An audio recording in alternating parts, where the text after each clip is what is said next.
खुदावन यीशु मसीह के बाबरकत नाम में मेरी तरफ से तमाम सामीन नाजरीन को बहुत बहुत सलाम। आपकी खिदमत में हाज़िर हूँ पास्टर पतरस सदीक। बताता चलूँ कि हमारा ये सिलसिला क्रिश्चियन एस्कटोलॉजी मसीही इल्मुल आखिरत, जिसमें हम आखिरी ज़माने के ताल्लुक़ से सीखते हैं कि आइंदा क्या होगा, जिसमें यीशु मसीह की दूसरी आमद, अदालत, इंसाफ और मुकर्रसों की मिरास और अजर काबिल ज़िक्र है। और बताता चलूँ कि किताब मुक़द्दस के अंदर कुछ कुतुब, अबवाब, आयात आखिरी ज़माने के ताल्लुक़ से बड़े खूबसूरत अंदाज में बयान करती हैं, लेकिन फ़िल वक्त हमने मुकाशफा की किताब को मुंतखब किया है ताकि हम आखिरी ज़माने के ताल्लुक़ से जान सकें। बताता चलूँ कि अब तक हम खुदावन के फ़ज़ल से उन 6 कलीसियाओं का बड़ी तफसील के साथ तज़किरा कर चुके हैं, पढ़ चुके हैं, जो किसी ज़माने में एशिया कुचक में मौजूद थी, जो आज तुर्की है। आज हम 7वीं कलीसिया के ताल्लुक़ से सीखेंगे। मैं चाहता हूँ कि इससे पहले कि हम आगे चले, आइए हम अपने सरों को झुकाएं, अपनी आंखें बंद कर दुआ मांगे। खुदावन कादिर मुतलक खुदा, सारा जलाल सारी इज़्ज़त तेरे कदूस बाबरकत नाम को मिले। हम तेरे शुक्रगुज़ार हैं जो हमें अपना कलाम अता करता है। खुदावन, मैं अपने आप को तेरे कवी और कदूस हाथों में देता हूँ। जब मैं तेरा कलाम बयान करूँ तो मुझे इलाही हिकमत और दानाई अता फरमा, ताकि दयानतदारी से, वफ़ादारी से उसी तरह बयान करूं जिस तरह ये तेरा कलाम लिखा गया। और रूह कुदस इसको लिखवाने वाला है। तेरे दम से, तेरे सांस से ये कलाम लिखा गया है, और कोई इंसान अपनी हिकमत, दानाई, इल्मियत, हिकमत या ताकत से बयान नहीं कर सकता। इसलिए मुझे अता फरमा कि खुदा तेरे कलाम को बयान करूं। और इस वक्त जो लोग तेरा कलाम सुन रहे हैं, देख रहे हैं, टीवी के सामने बैठे हुए हैं, उन सब को खुदावन बरकत का बड़ा गहरा तजुर्बा हासिल हो। रूह कुदस दिलों को छू, जहनों को छू, और अगर इनमें से कोई बीमार है या कमज़ोर है तो यीशु के कदूस नाम के सबब से शिफा पा जाए, फिल फौर यीशु के नाम से ठीक हो जाए, ताकि पूरी तवज्जो के साथ वो तेरा कलाम सुने, मसीह खुदाम के वसीले से, आमीन। तो नाज़रीन, आज हम मुकाशफा की किताब के अंदर दर्ज उन 7 कलीसियाओं में से आखिरी कलीसिया लौदीकिया की कलीसिया के ताल्लुक़ से पढ़ने वाले हैं। अब तक हम 6 कलीसियाओं को बड़ी तफसील से देख चुके हैं, पढ़ चुके हैं। और बताता चलूँ कि यीशु मसीह इन 7 कलीसियाओं के अंदर, यानी सोने के 7 चरागदानों में फिरते हैं और हर कलीसिया का जायज़ा लेते हैं। अगरचे कलीसियाएँ इससे वाकिफ़ नहीं हैं, लेकिन यीशु मसीह जो है वो जब इन कलीसियों को विज़िट करते हैं, देखते हैं, तो हर कलीसिया की सूरत हाल उन पर अय्या की जाती है। उनमें से बहुत सारी जो कलीसियाएँ हैं वो अपने असल मदार से हट चुकी थीं, तालीम से हट चुकी थी, किरदार के अंदर बहुत सारी ऐसी गैर मसावी चीज़ें आ चुकी थीं जो मसीहत के साथ जो है वो ताल्लुक़ नहीं रखती थीं। यीशु मसीह उन्हें इत्तला देते हैं, मतले करते हैं कि उन चीज़ों को तर्क कर दें जो मसीहत के साथ मैच नहीं करती, और उनको अपना लें जिससे उनकी रूहानी ज़िंदगी में तरक्की आए। और बहुत सारी गलत तालीमात कुछ कलीसियों में जो है वो रजायत कर चुकी थी, फैल चुकी थी। उन्हें छोड़ने के लिए वो कलीसिया को तालीम देते हैं, उनकी इस्लाह करते हैं, और कुछ कलीसियों को सराहते हैं, जिनमें सर-ए-फ़हरिस्त स्मुरना की कलीसिया है और फिलाडेल्फिया की कलीसिया है। ये 2 ऐसी कलीसियाँ हैं मुकाशफा की किताब के अंदर जिनसे यीशु मसीह को कोई शिकायत नहीं है, बल्कि उनके इमाल हसना के सबब से, यानी इमाल से मुराद है कि जब वो मसीह हो चुके थे तो उनके जो इमाल थे, करदार था उनका, वो काबिल तहसीन था, और वो खुदावन यीशु मसीह के लिए एक बाबरकत ज़िंदगी बसर करते थे। तो 2 कलीसियों को सराहा गया, बाकी 5 कलीसियों की इस्लाह की गई। उनमें से आज हम 7वीं और आखिरी कलीसिया लौदीकिया के कलीसिया के ताल्लुक़ से सीखने वाले हैं। तो मैं आपके लिए कलाम अक़दस में से हवाला पढ़ूँगा मुकशफ़ा की किताब उसका 3रा बाब और उसकी 14वीं आयत मुक़द्दसा मैं आपके लिए तिलावत करूँगा। इस जगह पर यूँ मरकूम है, और लौदीकिया की कलीसिया के फरिश्ते को ये लिख कि जो आमीन और सच्चा और बरहक गवाह और खुदा की खिलकत का मबदा है, वो ये फरमाता है कि खुदा के मुकद्दस कलाम का पढ़ा जाना हमारे लिए बाइश बरकत ठहरे। आमीन। जिस तरह कि हम सिलसिलावार इससे पहले कि हम उन रूहानी बातों के बारे में सीखें, जैसा कि सिलसिलावार हम तमाम कलीसियों के बारे में सीख रहे हैं जिनमें उनकी जगराफियाई सूरत हाल क्या थी, सियासी सूरत हाल क्या थी, मुआशरती सूरत हाल क्या थी, समाजी हालात क्या थे, मुआशी हालात क्या थे। इनसे हमें ये जानने में मदद मिलती है कि इन सारे हालात के अंदर मसीही ज़िंदगी किस तरह से बसर की जा सकती है, और उस वक्त जो कलीसिया थी क्या वो अपने जगराफी हालात से, समाजी हालात से, मुआशरती हालात से मुतासर हुई। तो इससे हमें ये मदद मिलती है। तो उसी सिलसिले को जारी रखते हुए हम लौदीकिया की कलीसिया के ताल्लुक़ से भी सीखेंगे इस शहर की जो जगराफी सूरत हाल थी, सियासी सूरत हाल थी, मुआशी सूरत हाल थी, समाजी हालात वहाँ पे कैसे थे, क्या क्या अवेलेबिलिटी वहाँ पे मौजूद थी और क्या सहूलियत इस शहर से वाबस्ता थी। तो हम उसी सिलसिले को जारी रखेंगे। सबसे पहले ये जो लफ्ज़ है उर्दू में हमसे लौदीकिया के नाम से जानते हैं, और इंग्लिश ज़ुबान में जो लोग इंग्लिश में इंटरेस्ट लेते हैं लौदीसिया के नाम से हम इसे पुकारते हैं, लेओडिसिया। तो याद रखिए कि ये जो नाम है लौदीकिया, यसु मसीह से तकरीबन 300 साल पहले सेलोदीस के ख़ानदान के एक औरत का नाम लौदीक था, और उन लोगों ने उस औरत के नाम पर इस शहर का नाम जो है लौदीक रखा, जो बाद में हम लौदीकिया के नाम से पुकारते हैं। ये शहर रूमी और यूनानी इम्तजाज, यानी रूमियों से पहले जो बरसरे इक़्तिदार थे, इंटरनेशनल गवर्नमेंट थी, पूरी दुनिया में उनका राज था। सिकंदर आज़म ने खुदावंद यीशु मसीह से तकरीबन 300-350 साल पहले पूरी दुनिया में राज किया, अपनी तहजीब व तमद्दन दुनिया में फैलाई, बिल्डिंगें कायम की, शहर कायम किए। तो बाद में रूमियों ने यूनानियों को फ़तह किया और वो काबज़ हो गए।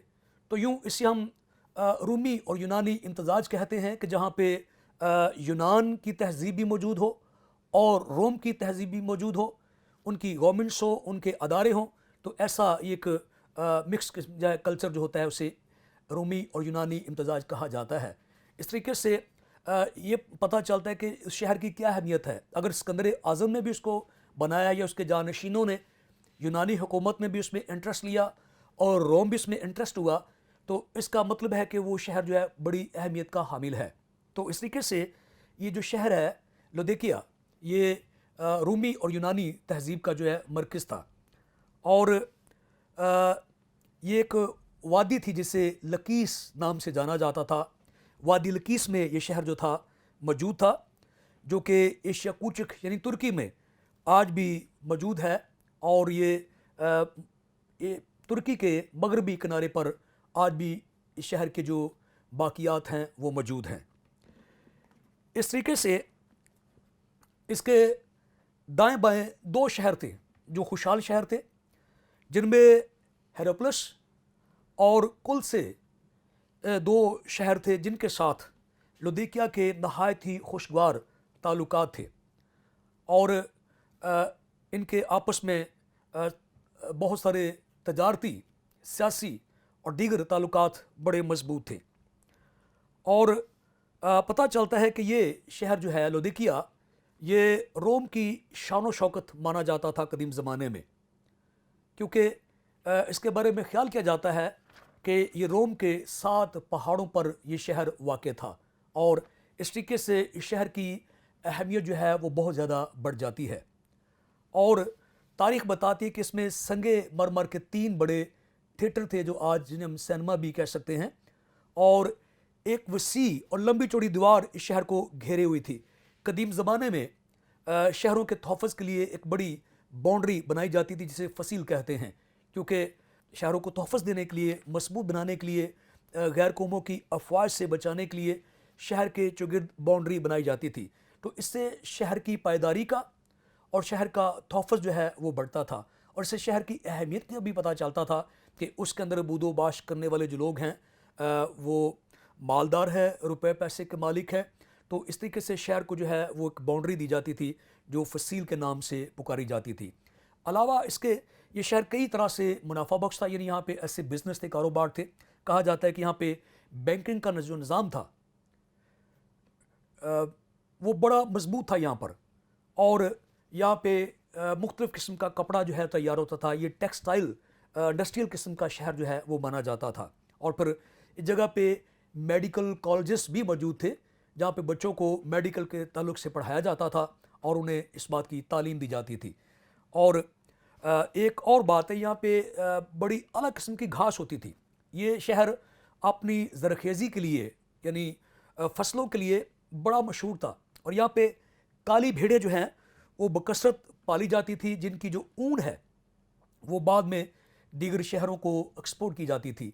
डेट मीन इसका मतलब ये है कि ये शहर कई तरह से बहुत खुशहाल था, और यहाँ पे कारोबार के बड़े चांसेस थे, और यहाँ पे बड़ा मुनाफा जो है शहर को मिलता था। और कहा जाता है कि इस जगह पर चूँकि ये शहर मैंने जैसे अभी बताया कि मेडिकल के लिए बड़ा मशहूर था, और यही वो शहर जो था बड़ा मशहूर था। यहाँ पे जो डॉक्टर्स थे उन्होंने बहुत सारी कंपाउंड मेडिसिन्स जो है बनाई, जिनमें ख़ासकर यहाँ पे सुरमा जो है वो जो है आला पैमाने का तैयार होता था, जिससे उस ज़माने में आँखों के अमराज का जो है इलाज किया जाता था। और इस मेडिसिन के लिए जो पाउडर यहाँ पे बनता था, जैसे हम सुरमा कहते हैं, वो आला पैमाने पे इस्तेमाल होता था, और बकसरत से यहाँ से जो दवाई है वो दीगर शहरों को एक्सपोर्ट की जाती थी। और यूँ मेडिकल शहर होने की वजह से इसकी अहमियत दीगर शहरों से कहीं ज़्यादा और बढ़ जाती है। हाल ही में आसार कदीमा की एक तहकीक के मुताबिक पता चलता है कि लौदीकिया में पानी का जो निज़ाम था, आबपाशी का निज़ाम जो था, वाटर सप्लाई का जो सिस्टम था वो नहीं था। इसलिए इससे दूर से 2 शहरों से जो तकरीबन 5 से 6 किलोमीटर इससे दूर थे, उसमें हेराओप्लस एक शहर था जिससे गर्म चश्मे जो हैं शहर को सप्लाई होते थे, और फिर कुल से दूसरा शहर था जहाँ से ठंडा पानी आता था, और एक मकाम पर आकर ये पानी आपस में मिक्स हो जाता था और ये नीम गर्म पानी बन जाता था। जैसा कि हम आगे चलकर सीखेंगे कि मसीह ने क्यों कहा कि तू ना गर्म है ना सर्द है बल्कि नीम गर्म है। तो ये शहर इस बात पे बड़ा फ़ख्र करता था, और हेरोप्लस भी बड़ा फ़ख्र करता था कि उनका जो गर्म पानी आता था वो मेडिसिन के लिए भी इस्तेमाल होता था। रूमी मोर्रख टेसाइटस के मुताबिक कहा जाता है कि यीशु मसीह के मरने और जी उठने के तकरीबन 30 साल बाद, अब कह सकते हैं 60 ईस्वी में 60 एडी में ये शहर एक बड़े ज़लज़ले से बर्बाद हो गया। लेकिन इस शहर की तामीर नौ के लिए जब रोम ने इन्हें फंडिंग करने का जो है वो पैगाम भेजा, तो इस शहर ने वो फ़ंड जो है वो कबूल नहीं किया, बल्कि उन्होंने ख़ुद से अपने पैसों से शहर को दोबारा तामीर किया। इससे मालूम होता है कि शहर हर तरह से खुशहाल था और माली एतबार से बड़ा मजबूत था, कारोबार के बड़े बड़े चांस यहाँ पे मौजूद थे। तो यही चीज़ें जो हैं वो आगे चलकर वहाँ पे बूदोबाश करने वाले लोगों के लिए जो हैं वो बड़ी कंसीडर होती हैं, उनको हम कंसीडर करते हैं, उनको हम मापते हैं, तोलते हैं कि उसके जो बूदोबाश करने वाले लोग हैं वो कैसे हैं। तो जब हम पूरी तरह से पूरे शहर का जो है जायज़ा लेते हैं तो हमारे सामने जो तस्वीर आती है वो ये है कि यहाँ के जो बाशिंदे हैं वो यकीनन मालदार होंगे, रुपए पैसे वाले होंगे, क्योंकि जहाँ पे आप रहाइश रखते हैं, जिस शहर में, जिस मुल्क के अंदर, अगर उसके माली हालात ठीक है तो कोई शक नहीं कि उसकी जो अफादियत है आप भी उससे पूरा फ़ायदा उठाते हैं। और नतीजतन یا تو لوگ اس کلچر میں ڈھل کر ان کی جو بود و باش ہے، رہائش ہے، رہنا ہے، سہنا ہے، کھانا ہے، پینا ہے، ان باشندوں کی طرح ہو جاتا ہے، یا وہ اپنے مسیحی ایمان میں ترقی کر کے ایک الگ تھلگ زندگی بسر کرتے ہیں۔ پالوس نے جب کرنتھس کے نام خط لکھا تو اس نے یہ بیان کیا کہ جہاں کے ہم شکل نہ بنو۔ تو کبھی کبھی یہ ہوتا ہے کہ جس جگہ پہ ہماری بود و باش ہوتی ہے ہم اس حالات سے اس قدر متاثر ہو جاتے ہیں کہ وہاں پہ ڈھل جاتے ہیں۔ تو ابھی ہم یہی جائزہ لینے والے ہیں کہ کیا اس کلیسیا کے جغرافی حالات، معاشی حالات، سیاسی حالات، اقتصادی حالات، سماجی حالات، کیا وہ کلیسیا اس سے متاثر ہوئی یا انہوں نے خود کو بچائے رکھا؟ تو جب ہم اس خط کے اندر جاتے ہیں، جائزہ لیتے ہیں، تو ساری سچائیاں ہمارے سامنے کھل کر آتی ہیں۔ تو آئیے ہم پڑھتے ہیں کہ کہاں تک یہ کلیسیا جو تھی انہوں نے اپنا دامن اس غلاظت سے، گندگی سے بچائے رکھا، اور کہاں تک یہ پاک اور راست باز رہے۔ تو ہم پڑھتے ہیں اس کلیسیا کے لیے خداوند یسوع مسیح کا جو تعارف ہے وہ یہاں سے شروع ہوتا ہے، جو آمین۔ تو پہلا جو یہاں پہ لفظ ہے یسوع مسیح کی یہ صفت ہے، اس میں پہلا جو ہمیں یہاں پہ لفظ ملتا ہے وہ جو آمین، یعنی یہ یسوع مسیح کی طرف اشارہ ہے۔ آمین عربی زبان کا لفظ ہے جس کا مطلب امن ہے، صلح سلامتی ہے، اور ہم جانتے ہیں کہ کتاب مقدس میں پیشن گوئیوں میں خداوند یسوع مسیح کی شخصیت کی طرف جب اشارہ کیا گیا تو یہ بتایا گیا کہ ایک ایسا بادشاہ آئے گا، ہوگا وہ بادشاہ، لیکن اس کا جو تخت ہے وہ امن اور صلح اور سلامتی پر جو ہے وہ مبنی ہوگا۔ سو کتاب مقدس کے اندر ہم ضرور ان پیشن گوئیوں کو دیکھیں گے جہاں پہ یسوع مسیح کی طرف جب اشارہ کیا گیا نبوتوں میں تو اسے امن اور سلامتی کا شہزادہ کہا گیا۔ کتاب مقدس میں یسایہ نبی کا صحیفہ جو انجیل بھی مانا جاتا ہے، یسایہ کی کتاب کے بارے میں نوٹ کر لیجئے، یہ ہمارے پاس 4 اناجیل باقاعدہ باضابطہ شکل میں ہیں، لیکن علماء کے مطابق یسایہ کی کتاب بھی ایک طرح کی انجیل ہے، کیونکہ بکثرت یسوع مسیح کے تعلق سے پیشن گوئیاں جو ہیں وہ یسایہ کی کتاب میں پائی جاتی ہیں۔ یسایہ 9 باب اس کی 6 آیت مقدسہ ہم ذرا دیکھیں گے اور دیکھیں گے کہ خداوند یسوع مسیح کو اس حوالہ میں کس طریقے سے جو ہے وہ امن کے طور پر جو ہے وہ بیان کیا گیا ہے کہ جب وہ بادشاہ نمودار ہوگا، حکومت کرے گا، تو اس کی جو بادشاہی ہے اور اس کا جو تجسم ہے، اس کا جو وجود ہے، وہ کس طریقے سے جو ہے امن کی طرف جو ہے وہ اشارہ کرتا ہے۔ تو نبوتوں میں خداوند یسوع مسیح کے لیے ہم پڑھتے ہیں، یسایہ 9 باب اس کی 6 آیت مقدسہ میں آپ کے لیے تلاوت کروں گا۔ لکھا ہے، اس لیے ہمارے لیے ایک لڑکا تولد ہوا اور ہم کو ایک بیٹا بخشا گیا۔ تولد جو ہے وہ اس کے جسمانی پیدائش کی طرف اشارہ ہے، بیٹا اس کے روحانی پیدائش کی طرف اشارہ ہے۔ سلطنت اس کے کندھے پر ہوگی، اس کا نام عجیب، مشیر، خدائے قادر، عابدیت کا باپ، سلامتی کا شہزادہ ہوگا۔ اس کی سلطنت کے اقبال اور سلامتی کی کچھ انتہا نہ ہوگی۔ وہ داؤد کے تخت اور اس کی مملکت پر آج سے اب تک حکمران رہے گا، اور عدالت اور صداقت سے اسے قیام بخشے گا۔ رب الفاظ کی غیوری یہ کرے گی۔ تو لکھا ہے سلامتی کا شہزادہ اور سلام کی کچھ انتہا نہ ہوگی۔ آپ تاریخ کے صفحات اٹھا کر دیکھ لیجئے۔ اگر ہم بہت پیچھے نہ جائیں تو دانیل کی کتاب کے اندر ہم کچھ حکومتوں کو مورتی کی صورت میں اور حیوانوں کی صورت میں دیکھتے ہیں، جن میں بالترتیب بابل، فارس، یونان اور روم یہ سپر پاورز ہو چکی ہیں یسوع مسیح سے پہلے۔ تو دیکھیے یہ جو سلامتی لائے گی، امن لایا گیا دنیا کے اندر، وہ بزور شمشیر، by the power of the sword, تلوار کے زور پہ، لڑائیوں کے زور پہ، برچھی کے زور پہ امن لایا گیا، اور برچھی اور تلوار سے امن رکھا گیا، خون بہایا گیا، اور ان کی सल्तनत के अंदर तलवारों के सबब से जो है अवाम में जो है अमन जो है वो फैलाया गया, लेकिन यहाँ पर यीशु मसीह के लिए जो आमीन यानी अमन है, मुकाशफा की किताब के मुताबिक वो सलामती का शहजादा है।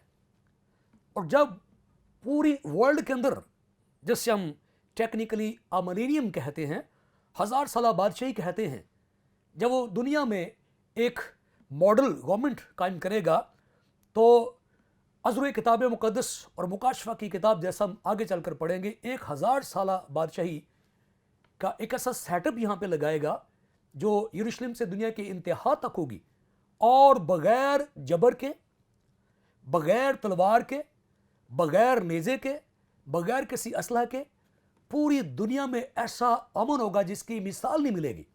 इसलिए लौदीकिया की कलीसिया के ज़िंदगी के अंदर तज़ब्ज़ब है, वो बताना चाहता है, तौर देना चाहता है कि वो आमीन, अमन, इत्मीनान, तसल्ली, सलामती का शहजादा है, प्रिंस ऑफ पीस है, और वो आमीन कहलाता है जो पूरी दुनिया में अमन लाएगा और अमन बरकरार रहेगा और कोई उस अमन में खलल नहीं डाल सकेगा।